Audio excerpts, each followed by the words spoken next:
वळूयात पुढच्या बातमीकडे। खेड तालुका विश्व हिंदू परिषदेच्या बजरंग दल खेड प्रखंडाची प्रवास बैठक काल 6 जानेवारी रोजी श्री लक्ष्मीनारायण मंदिर ब्राह्मणाळी खेड येथे संपन्न झाली। बजरंग दल कोकण प्रांत संयोजक दीपक मेढेकर यांच्या खेड येथील नियोजित प्रवासानिमित्त या बैठकीचे आयोजन करण्यात आलं होतं।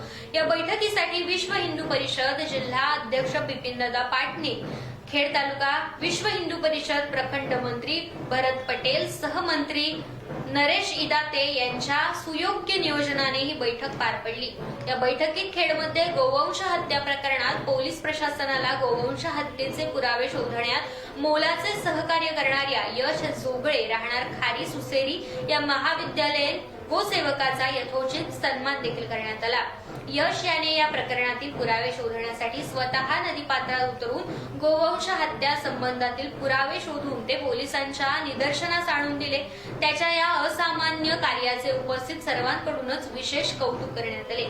या बैठकीत खेड तालुक्यात बजरंग दलाचे सेवा, सुरक्षा आणि संस्कार या 3 प्रमुख आयामांवरती आधारित कार्य उभे करण्याबाबत चर्चा करण्यात आली आणि खेड शहरात बजरंग दलाचे काम करण्यासाठी एक प्राथमिक समिती देखील नेमण्यात आली।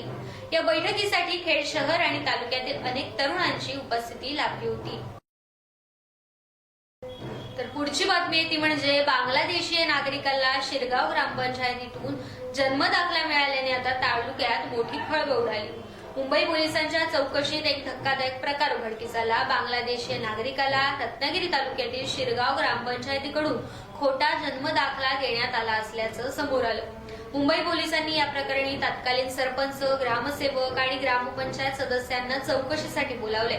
मुंबई पोलिसांनी एका गुन्ह्याच्या तपासादरम्यान बांगलादेशीय नागरिक मोहम्मद इद्रिस मोहम्मद इशाक शेख उर्फ नसीम याला अटक